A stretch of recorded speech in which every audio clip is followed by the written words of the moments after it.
Greetings, and welcome to the Power of Vintage. Excited to have you here today with me. Today, in today's episode, we're going to take a look at my Amiga 1000. I've had a blast playing around with it over the last week or so.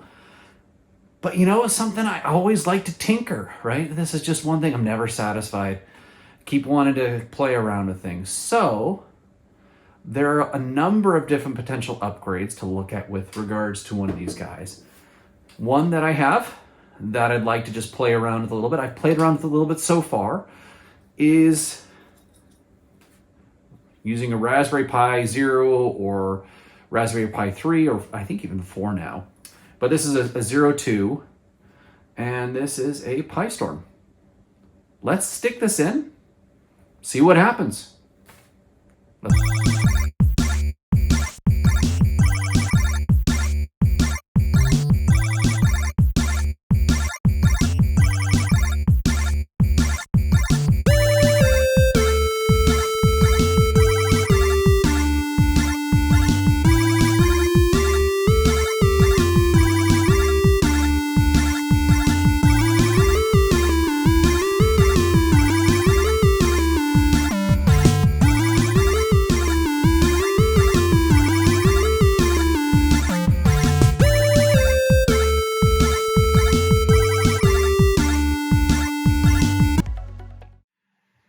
All right, let's start this off by talking about what the Pistorm is.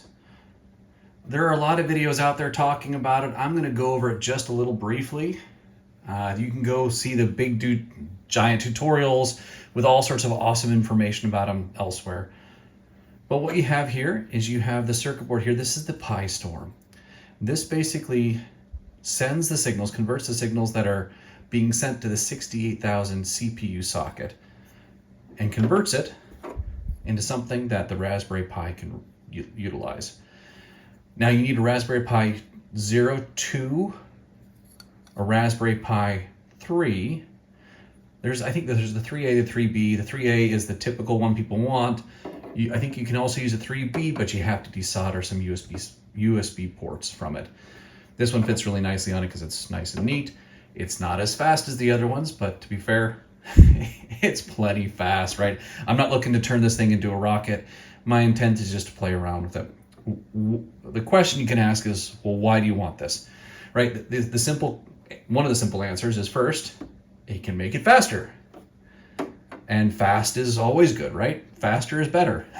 Not in all cases. And to be fair, in my mind, this is more fast than I really actually need, but that said, that's okay. The other thing is that this allows me to actually replace the Kickstart boot disk and boot directly from a pseudo hard drive. You know, one of the things I do enjoy with my other Amigas is having a hard drive available to store information on. Rather than swapping in out disks, I like swapping in out disks, but at a certain point, maybe not so much. And I want to try that out. We'll see.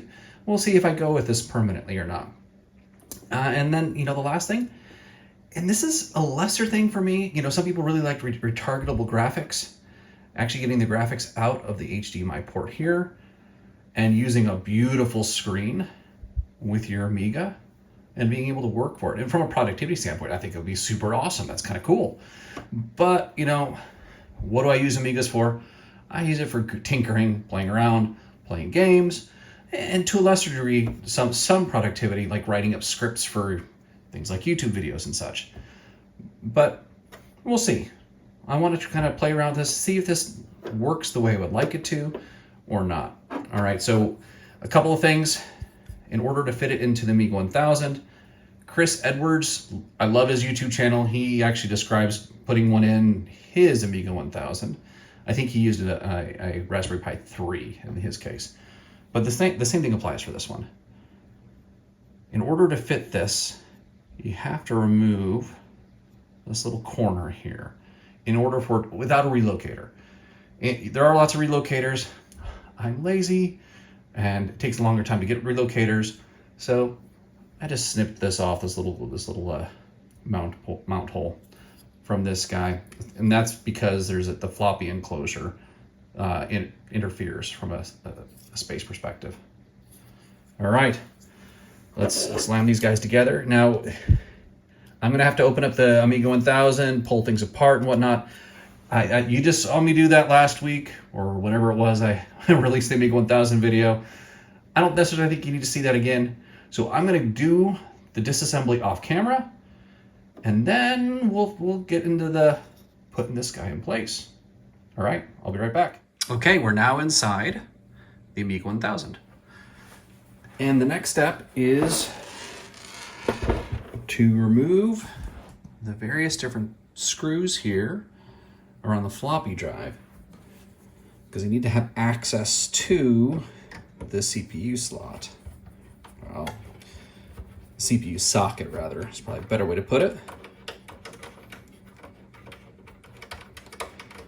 I'm interested to see how this feels, right? If it feels still like an Amiga or not. I'm not a hard line, no accelerators in these computers, as you've seen from my benchmarking of Atari STs, but at the same time, part of me is, I like using the various different CPUs that are from the era of the computers, right? Obviously a Raspberry Pi, and the processor, the ARM processor on the Raspberry Pi was not available at the time of the Amigas.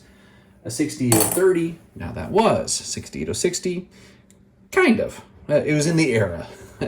Those were the last hurrahs of these computers, right? Or the 68060s, 68040s. But that said, those are still in line with these guys, right? Because at a certain point, it begs the question, am I just emulating? And if it feels like emulating, then in my mind, I don't know if I want to do it, right? So part of the charm of using old hardware is to use old hardware. And to be frank, I will never diss on anyone for what they prefer to do with it when talking about accelerating, upgrading, modding, not modding their computers. They're their computers. The whole point of playing around with these things is to have fun. It's not to have a mantra of you shall not do anything to change anything, or you should accelerate as much as you want to. It's do whatever you want at the end of the day. Whatever floats your boat, however you enjoy it. All right, so let's disconnect the floppy drive.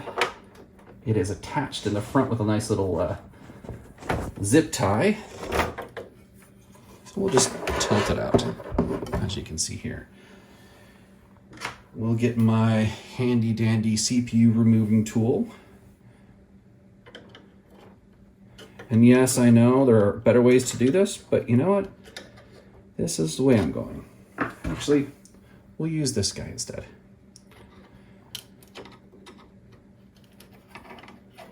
We'll just pop them out slowly.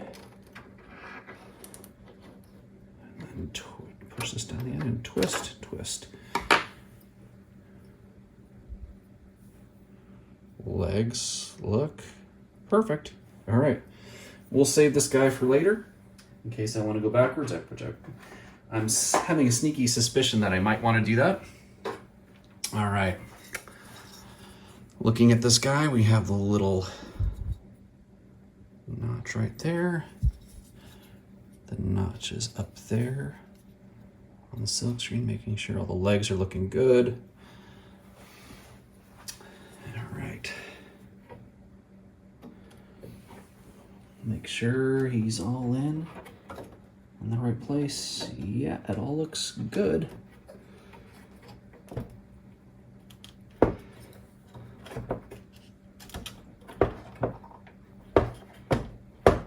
All right, he is in.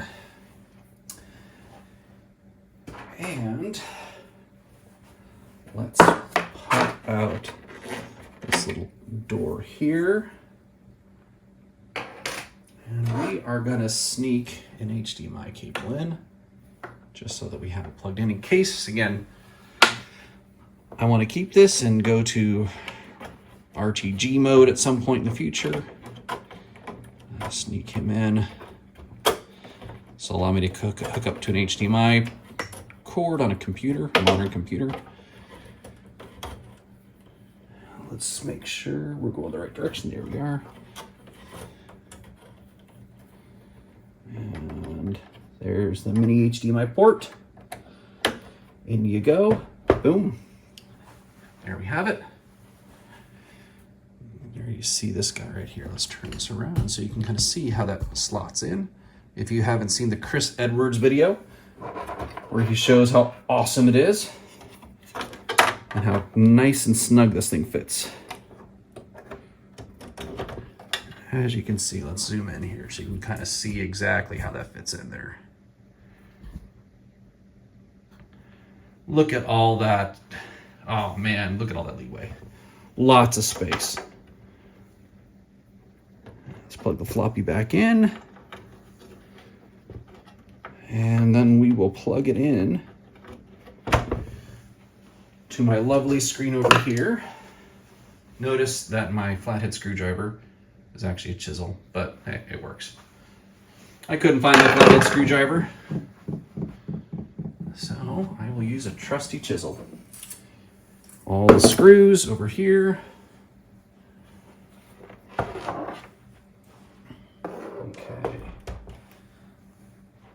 A little bit of clarification on how I set up this SD card. I set this SD card up in WinUAE on my desktop computer, transferred it over to here, did some setup in the Raspberry Pi config, did some configuration stuff within WinUAE, and what else did I do? Oh yeah, put a bunch of software on it. Hopefully everything works. We'll see. I set this up as a 68020. I didn't want to try to test out a 68030. I figured its 020 would have some better compatibility based on what I've read. This is set up with Amiga OS 3.2.1 or 3.2. I can't remember which one. I don't know if I upgraded it or not, but let's see where we go. So I have it plugged in via HDMI, the Raspberry Pi out via HDMI. So, it's also set up to auto boot into Amiga OS on this guy with the config file. So, depending upon which HDMI output it latches onto first, we'll see if we see the, no, it's, oh, there we go. We got the HDMI there. All right. Let's take a look at the composite out. What does it look like here? Come on, there. Here. Yep, there we go. Woohoo! Nice. Let's do one thing. Floppy disk. This has sysinfo on it. I don't know why I wasn't able to copy. I just didn't copy it on. I like to call all my disks that I put into these guys, these blank disks, as quiet. Oh darn! I forgot to put on the RAM board. Well, let's just take a look. What it has to say, sysinfo. We'll run it from the floppy disk. Of course, you got to run sysinfo. I know it's not necessarily accurate. Standard accent Agnes. This is 512K. NTSC high res. Standard disease 68020. No MMU. Let's take a look at speed.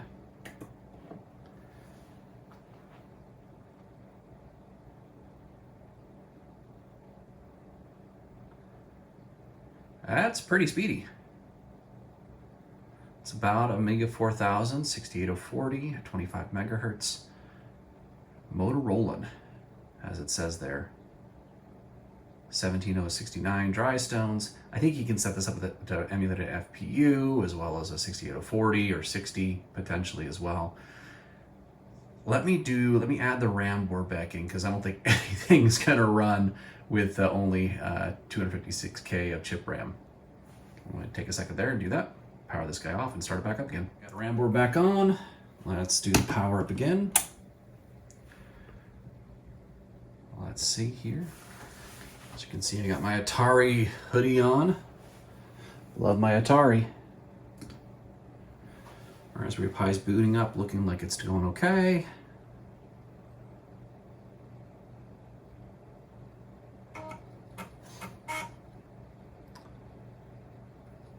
Here we go, boom. All right, let's take a look. Half a meg. All right, 100, well, I think I set it as 128 megabytes. Let's see here.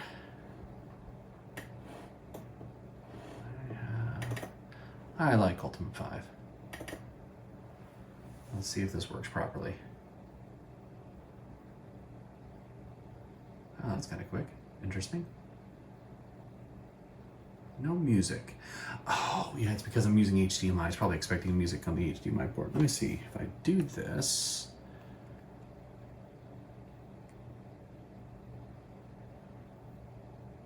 Nah.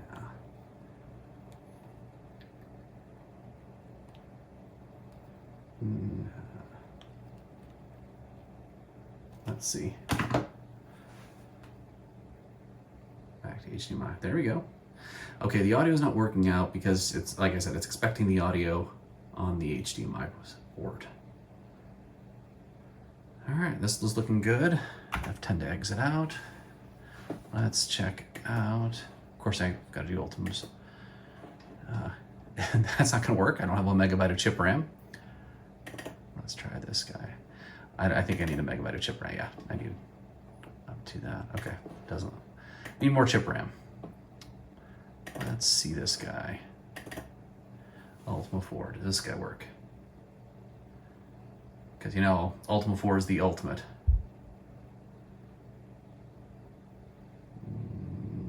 Let's see. That is not promising. All right. You know, I'm sure there's probably some settings I can fix on this, play around with this. So I just did it controlling the Amiga. Here we go.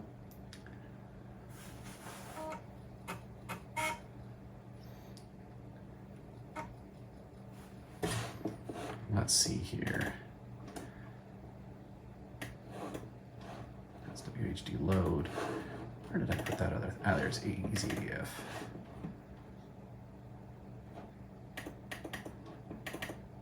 I think I have some other stuff on the hard drive. An LHA form.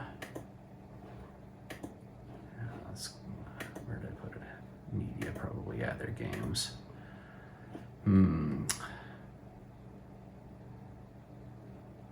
Let's see if we can. Hopefully, I'll find Silkworm. That's a good game.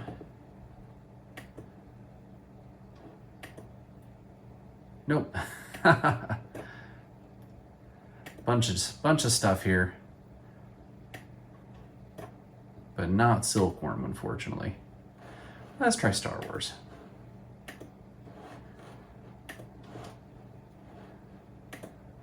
And we'll just do there. See if we can't get Star Wars to work.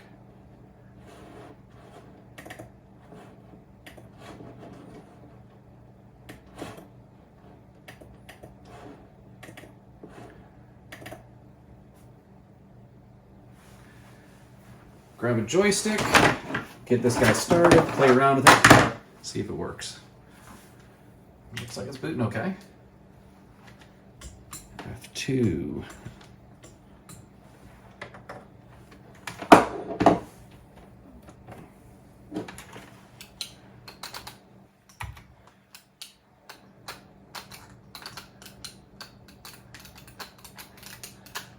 Oh, it's got the whole inverted thing. Ah!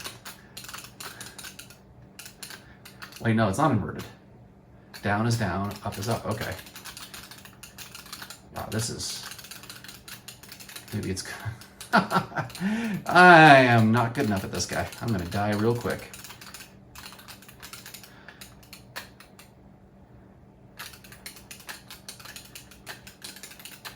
As you can tell, I'm not the best at this game. I'm just basically staying alive. Oh no, I'm dead! All right.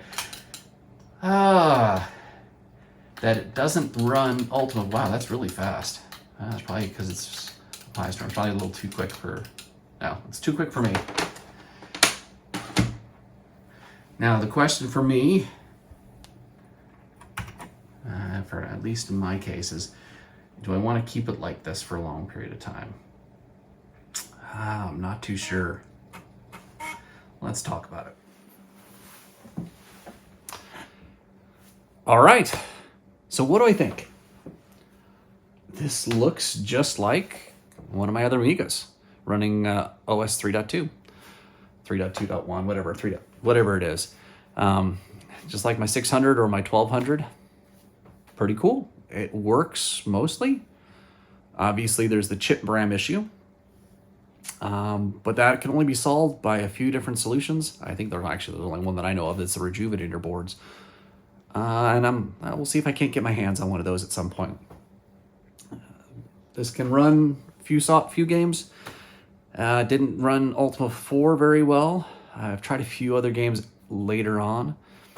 Some of the compatibility, maybe it's me, and please put in the comments below if it's me. If I need to change the setup, if you have some great settings to use to enhance or optimize its compatibility, let me know. I really would appreciate it. Because I'd like to play around with it some more. I think I'm going to switch back, at least for the time being, to this 68,000 processor for a few reasons. I mentioned the compatibility.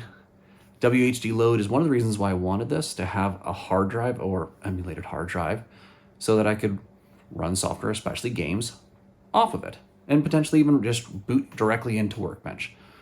That's awesome.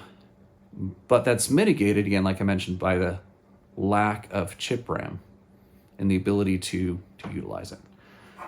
The other thing, now this is a nitpick, but this is a really annoying thing, right? Because I love my 600, my 1200. Getting files transferred over to it is a breeze, right?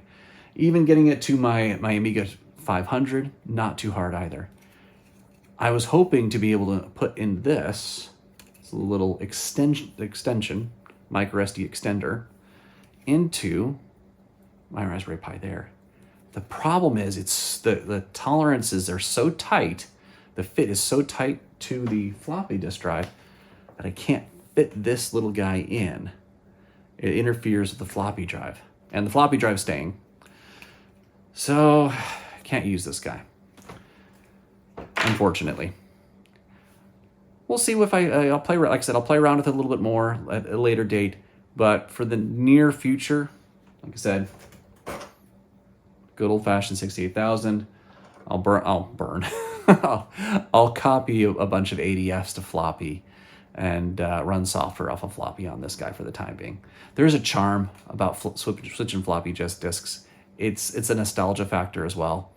So I'm not that bent out of shape by not having a hard drive and having to run things from floppy. That said, let me know what you think.